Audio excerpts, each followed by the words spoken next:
The Brussels Economic Forum is the European Union's premier platform for debate on economic issues. It is an opportunity to meet decision makers, opinion leaders from government authorities, international organizations, European institutions, and the media. In 2012, the Brussels Economic Forum focused on going for growth in Europe. Welcome again in our taxi. Where can we take you? Thank you very much. You have to take me to the Brussels Economic Forum. So it's an important day today. So I'm looking forward to an interesting discussion, and you should take me there.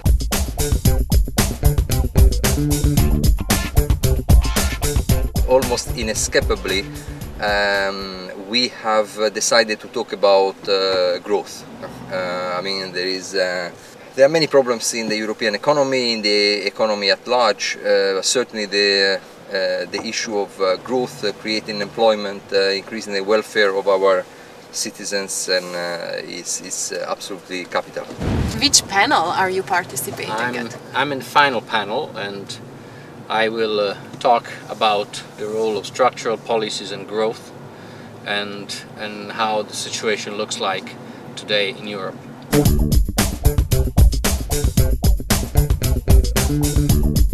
Europe has two challenges as far as growth is concerned. One is to rebalance growth between the north and the south. The periphery of Europe is not growing anymore because of the crisis, and it must go back to growth. And so the north part of the euro area must help by also facilitating adjustment. The other challenge is to improve the functioning of the single market through more liberalization and structural reforms. One of the topics of the forum was the growth challenges of the global economy. Today at the Brussels Economic Forum you're moderating a panel, right? Yes, absolutely. What is this panel about? Well, it's about the challenges of global economic growth, as opposed to just talking about the European Union, which other panels are, but it's about the wider picture. How do you achieve sustainable growth across the world? My panel is frighteningly impressive. These are experts from across the world, from South Korea, Switzerland and elsewhere, in obviously economic affairs.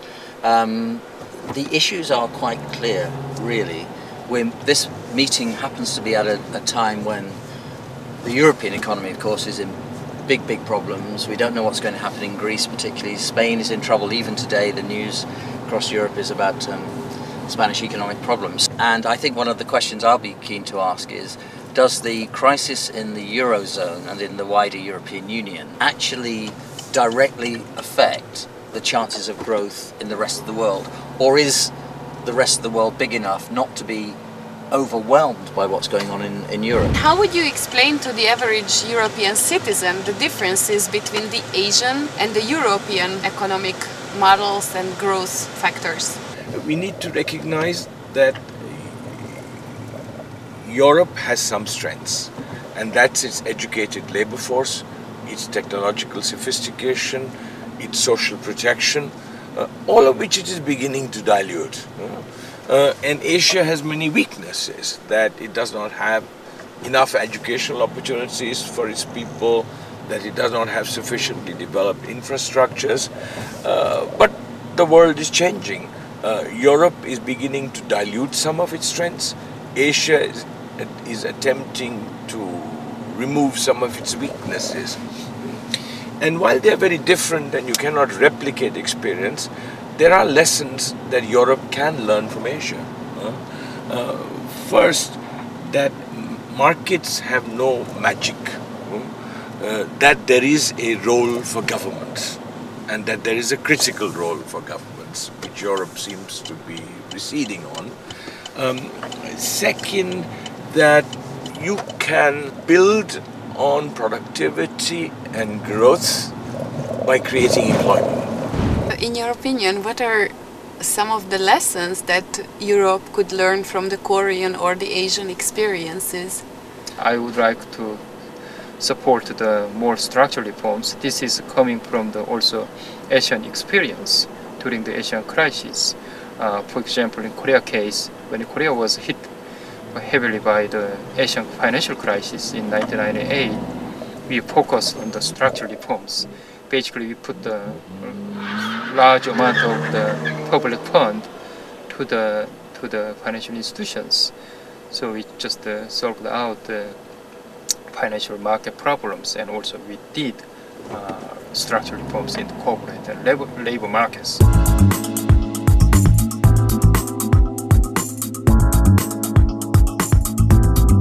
What are you doing today at the Brussels Economic Forum? Well, I am on a home posting for the moment. I've been posted abroad. I was ambassador and head of mission several times. Now I have a home posting, and I think it's an opportunity for me to get back into knowing a little bit more, even more about Europe. It's clear that in this crisis particularly, it's of course Europe and the United States that have been that are suffering. There have been previous crises. In 2001, there was the financial crisis in Argentina, and there was a great Asian crisis in 1997 in Asia. But all this has, as we see, and this is really hope for the future, all this has finally resolved itself and solved itself and has come out. So I have great hopes that within a few years, here in Europe also, we will find the solutions to get back on track. I am responsible for coordination of practical preparations to Euro adoption in Poland, and also for analysis of cost and benefits, balance of Euro adoption, and so on. And when is it expected to be adopted? Before the crisis, the government strategy was to adopt the Euro as soon as possible, but the crisis changed our perspective, and now the strategy is, let's say, a wait-and-see strategy. From the Polish perspective, as a small economy, very integrated with the euro area, is the way to reduce the transaction cost, to reduce or eliminate the exchange rate risk. But before the crisis, we thought that these benefits are quite automatical. Now we think that they are very conditional on our domestic macroeconomic policy, and we are under re-estimation of the euro adoption benefits.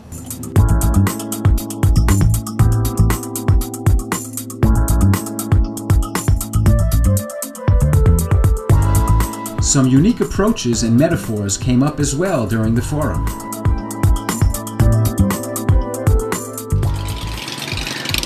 Drive slowly, voilà. Okay. I heard that lots of interesting comparisons came up. One of them was the fable of La Fontaine, the ant and the, how is it called? Yeah, the Grasshopper. That's right. In French we say la cigale et la fourmi, which is a story of the ant, which is a hard worker, the other animal, which is enjoys life, but the latter becomes indebted to the former. And so, what are the lessons for Europe? Some countries are free riders on others, and so countries should all be disciplined. So I guess there was the idea that some countries have worked really hard, like Germany and Northern Europe countries, to improve their budgetary situation, and other countries have been more like spending, consuming in the southern part of Europe. And how can we, rebalance things so that the euro is sustainable? I think that was this fable.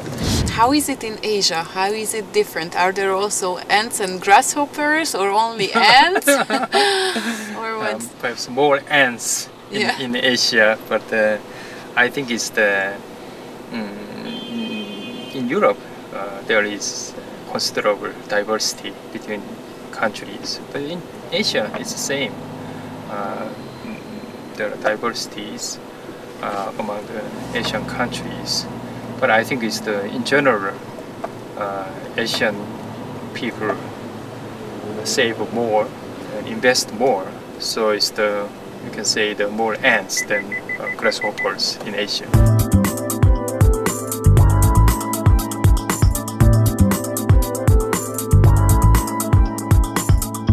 You were also talking about the relationship between happiness and GDP. Yes. What was that about? Oh, I was mentioning work done by colleagues and not by myself. You know, by Angus Deaton in particular, who is a professor at Princeton University, and who shows that there is a measure of happiness, which is life satisfaction, which is highly correlated with GDP. Because we often say GDP is not everything, and it's true. But what's interesting is that in countries that have low GDP or low GDP growth, they have countries where people have no or little life aspiration. And life aspiration, you know, the idea that you see that you can improve your situation or you have scope for improving your situation, that's a big part of the happiness indicator. And that seems to be very much correlated with GDP and GDP growth. So, of course, the growth also generates stress, particularly if you don't have safety nets. So it's important to have safety nets to mitigate the stress component and just have the life satisfaction component. As a journalist, which of these issues that will be discussed do you think are the most important for the general public to know about? Yeah, obviously, from a general public point of view, they want to know that their jobs are safe, their incomes are safe, and of course that any savings they have in the banks are safe. Because what you find as an ordinary person is people say, should I move my money? We've all been talking for the last 2 years in Europe about, is my money safe in my bank? What should I do? I've been saving for my retirement, and will my money be worthless? And these are not questions which can be answered in a yes or no way, of course, but they're very much the worries on the minds of the public. So I think the idea is to translate the expert knowledge you get in a seminar like this into real life on the streets. As I say, you can talk about economic theory all you want, you can discuss economic models, growth models, but at the end of the day, as a journalist, what I'm looking for is the relation between those kind of very clever and important discussions and what it means for ordinary people in their jobs, in their lives, with their families and their futures.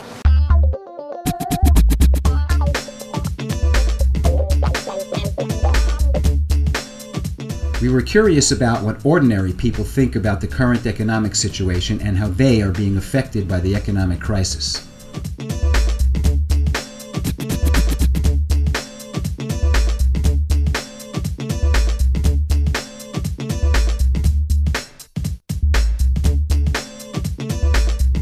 What are you doing as an occupation? Since last week I'm unemployed. Oh, That's okay, I'm just between jobs. how do you see? Is the current economic situation, is it okay? Is it hard? Do you feel the crisis here in Brussels? Well, it's harder than a few years ago, but it's okay. I mean, you notice a few little things get more expensive. It's harder to find a steady job, but other than that, I think people manage. I think it's difficult, but less difficult than in other countries. Not as bad as in other countries like Spain or Greece or something.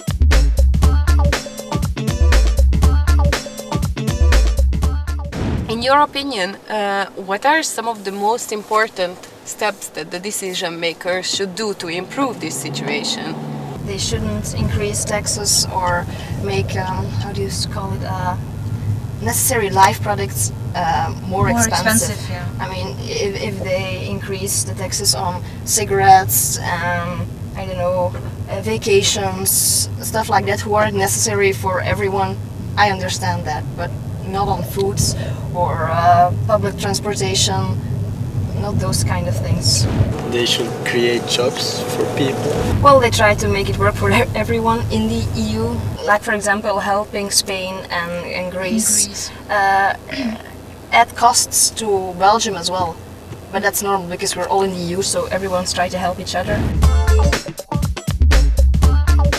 Taking into account the social dimensions had a very important role in handling the economic crisis.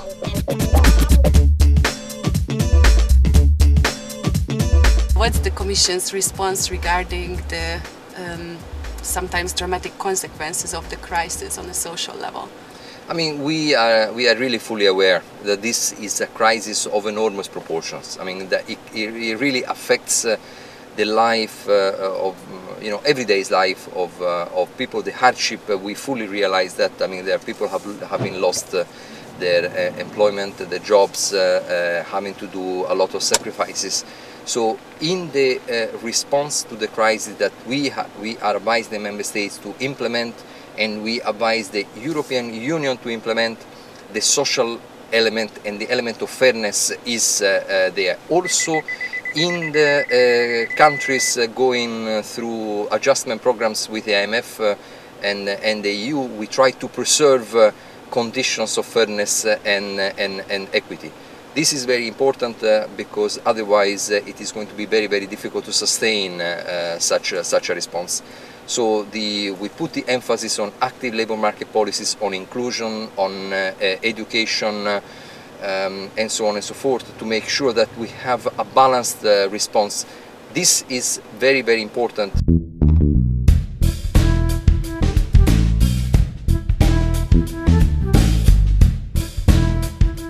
Welcome to Eurotaxi. Where can I take you? Normally, European parliamentarian goes to another European institution, so I go to the European Commission, to Charlemagne building, where we have a conference on how to make Europe grow. So I would like to be there and to say something, to say what I think of growth in Europe. In the official newspaper of the Brussels Economic Forum, they refer to something which they call the Hübner's growth formula.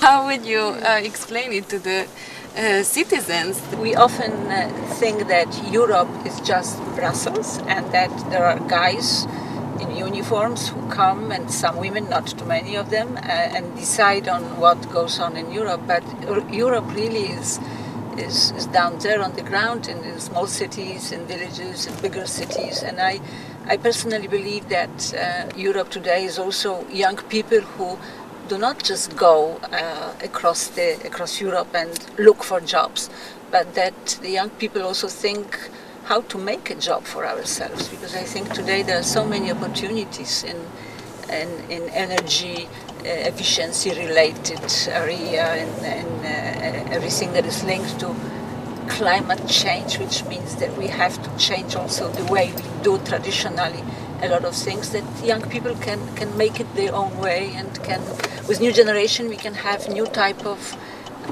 growth in Europe based on something that was unknown before. The OECD is launching a project that will look at interactions between growth and other factors. What exactly is this project? Well, this is the recognition that growth alone is not enough to improve welfare. We need to look at the social dimensions of growth, at inequality, at the environmental sustainability of growth, and at the social dimensions. This means that our policy models have to be reconsidered, and we have to look, for instance, at the trade-off, at the need to choose between, say, more growth and more environment sustainability, and to ensure that with growth we also include segments of the population in the benefits of growth more carefully.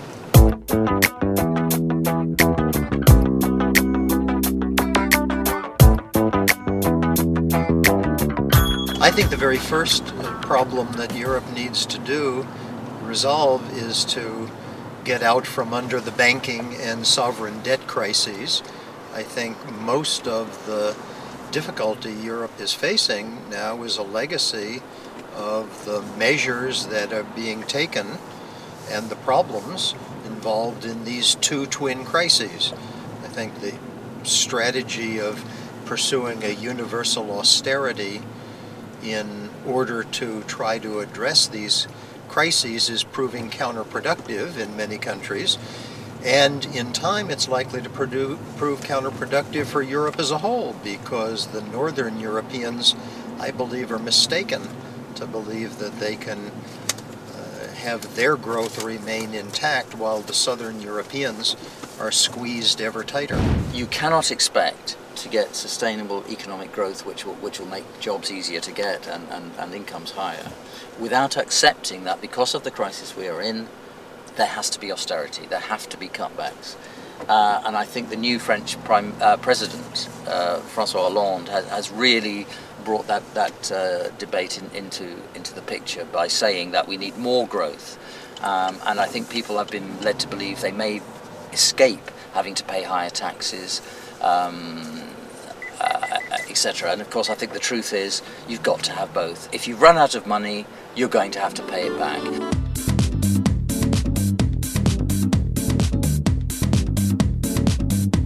How do you see the current economic situation in Europe? Well, I think the crisis is a political crisis. I think when you look at the macroeconomic figures, they're not so bad in comparison to Japan or the United States. So I think the political insecurity is heavily exploited by the markets, and I think that wouldn't be necessary. We're talking about growth, which has become, I think now, the topic number one in Europe, how to make Europe start growing again and start generating jobs, especially for young people. What's the Commission's approach to achieve growth and stability? I think the approach is to have a comprehensive strategy.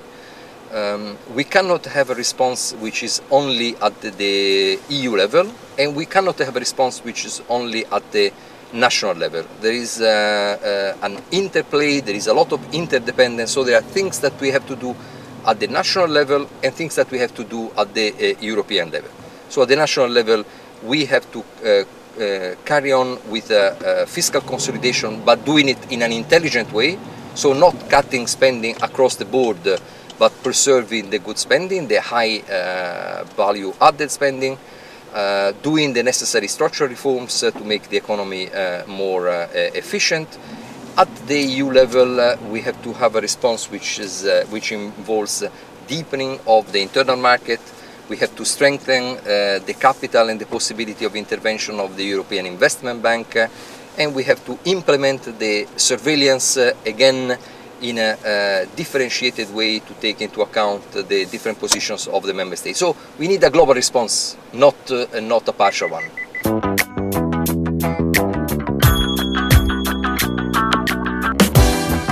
The only way forward which could revive economic growth and impart economic stability in Europe is to focus on full employment as an objective, to promote employment, to allow real wages to rise. In fact, employment is the connection between growth and stability. And employment is also about the well-being of people, ordinary people. So that was my central message. What would be the most important message that the general public should have regarding this Brussels Economic Forum? What issues should they be really aware of? I think it's to tell them, look, growth is for you. In a sense, Europe, the message should be that Europe, there is something for you there. After the war, there was the idea that that Europe brings peace. You see what I mean? That was the big outcome. So they wanted Europe to bring peace. Now they need, Europe appears too much like the stick and not the carrot. They come and tell you what you do is not competitive, is not pro-competition. What they tell you is that you should do austerity. So people have the feeling that Europe is essentially, a punishment. And they should see Europe as a facilitator. Someone they want to reform, they want to innovate, they want to improve their schooling system, they want to invest in new projects. Europe is there to facilitate their thing. And I think it's very important that Europe appears like a facilitator for anybody who wants to innovate, to improve institutions, to improve the way of producing things, to improve the way of doing business, rather than just as a severe, as a strict headmaster with a whip that tells you that what you are not doing should be punished, that what you are doing is bad and you should be punished. I think it's very important that Europe has this new face to say, Europe is to make your life better and is to make your dreams possible. There should be a dream element in Europe. That's what growth is so important, because without the growth you don't have the dream, and without the dream you don't have the drive. Why would you like people in Greece and elsewhere to make sacrifices if it's for nothing, if we don't give them any hope, any prospect? Well, I think the first thing is that when you're in a currency union, when you're in a currency zone like the Eurozone, it's a difficult regime to live with, and will from time to time involve involve economic sacrifices that may be politically difficult. I think the main message that I would say is that, you know, if we want to introduce growth, if we want to introduce, you know, economic prosperity, an important way to do that would be to end the crisis. If you can end the crisis, then a lot of the confidence in investment and that kind of thing will come back. So I think that the first order, the priority for the people of the politicians of the Eurozone is resolve this crisis, and then growth will follow.